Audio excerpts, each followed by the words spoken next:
Hello, G Kern employees. My name is Al Doss. I'm the financial secretary here at UAW Local 228. I am a point of contact for the organizing drive, along with my president, Paul Tarente, and vice president, Mike Sneed. And the phone number here at the local is 586-264-5100. Contact us at that phone number if you have any and all questions. We will also be having a meeting this Friday from 5:30 a.m. till 8 a.m. and 12 noon till 5 p.m. This Friday. If you want to come by, ask any questions. We know that they've been having meetings at the shop with a union avoidance company, and we want to set the record straight. You have any questions that you want to ask, we would love for you to come down here and ask the questions. Get the information for yourself to make an educated decision on whether or not you would like the union to represent you within your place of employment, okay? We aren't allowed to make promises. I can't promise you that a contract negotiation is going to go out of this world and you're going to get everything you want, but at the end of the day, we can promise you that you will walk into work with a little bit of dignity and respect and your head held high on a daily basis, because you know that you can speak up for yourself and that you have a contract and support of many UAW members behind you to support your contract and your beliefs. So we just want to let you know that we are not here to intimidate you, okay? We want you to vote for you. You gotta make your decision. So like I said, information is power.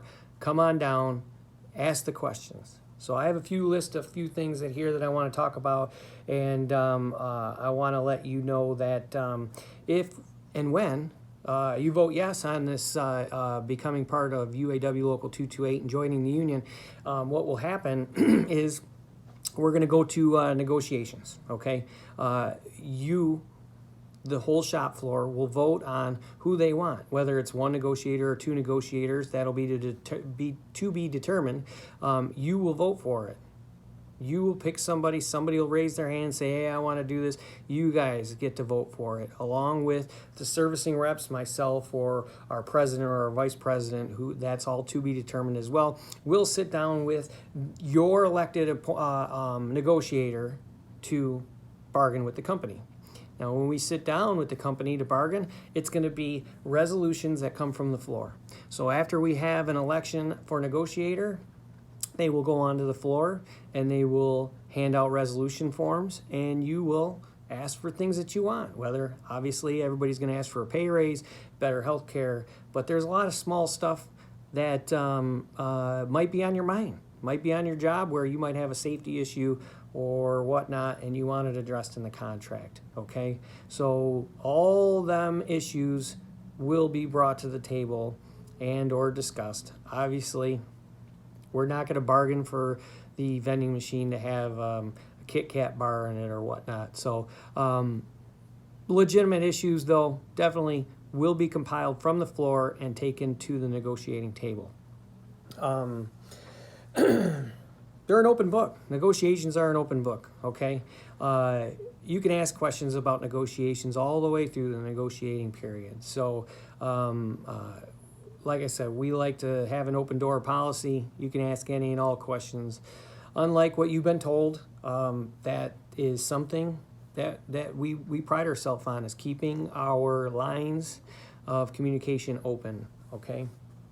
Now that I've said that, if you guys would like a copy of the bylaws, come and grab a copy on Friday, okay? We're not hiding anything. You want to know the rules, regulations of Local 228?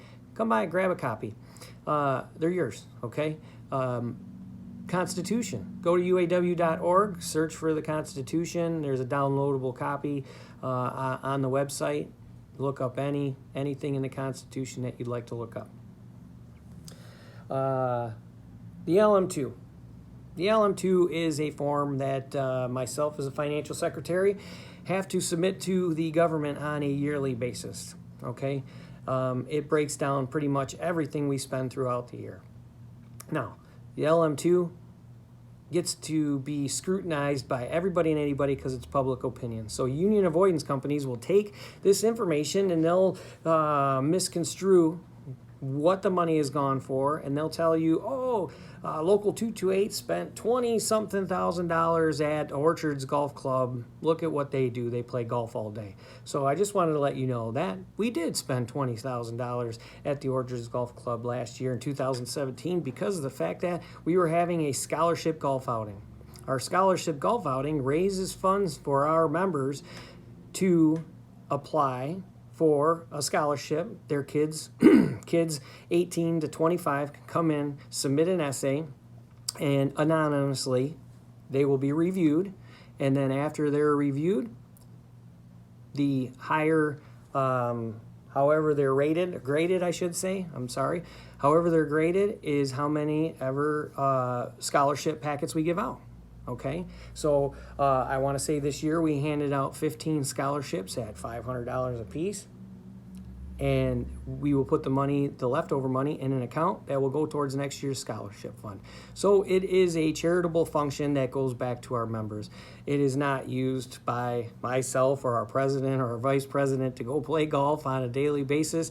It is a charitable function. We do quite a few charitable functions here throughout the year, and we have donated $50,000 in the last 3 years to different charities. Okay, so come down on Friday and ask me about that. I'll tell you that we've donated $10,000 to Vets Returning Home, or we've donated $10,000 to Gleaners Charity. Okay, so please come down on Friday, ask all these questions. You know what else the LM2 also has on there is fees and assessments. We had a over $12,000 fees and assessment line item on our LM2 from last year. And from my understanding that it was portrayed that the fees and assessments line were spent on trials of our members. So somebody does something within our membership and another member complains about it. They go to trial, they're found guilty, and then they have to pay a fee and a fine. There is nothing farther from the truth. The fees and fines and assessments line of the LM2 comes from initiation fees. 2017, we had quite a few new members that came to Local 228, and they paid a $40 initiation fee that they wanted to pay voluntarily after they signed a dues authorization card, and they paid the $40 willingly. And I want to let you know that everybody that came through Local 228 last year signed a dues card. They all paid an initiation fee, and that was all voluntary. So that $12,000 was a voluntary initiation fee, and it had nothing to do with a member on trial or being assigned a fee or a fine for doing something wrong within the membership. That it doesn't work like that. Union avoidance companies will take that numbers from the LM2, like I said, and they'll misconstrue information. There's nothing farther from the truth. So I wanted to explain that. ULP charges. Members file ULP charges against UAW Local 228. They file them against companies, and the government collects them ULPs, and they do their own investigation, and they make a determination. They're not paid by us. They're not paid by the company. It's the government.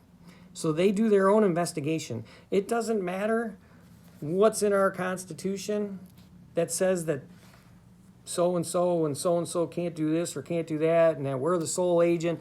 If the NLRB deems that we did something wrong, then we'll pay the price, okay?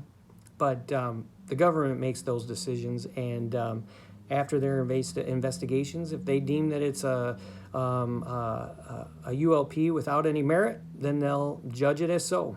So I wanted to address that. The union is not a business. The union is a nonprofit, and there are no personal benefits to any single member. We are all in this together. We do this job for the betterment of our members. And like I said, not one single person benefits more than any other person as a business type situation, okay? So I wanted to address that as well. So like I said, Friday, we are having a meeting with you guys. We love for you guys to come down on Friday and come and meet with us, okay? 5:30 a.m. till 8 a.m. and 12 noon till 5 p.m. Come down, ask questions. Ask us the tough questions, okay? We're not afraid to answer any questions. The LM2 report, I have a copy of it right here. Right here. This is the paperwork that I fill out, okay? If you stump me on a question, I'll get you the answer. But at the end of the day, we have nothing to hide. Like I said, 586-264-5100 is the phone number. Organize UAW228@gmail.com, or come down on Friday and ask any and all questions, okay? Until then, be safe, take care, make decisions for yourself, and vote union yes. Talk to you soon.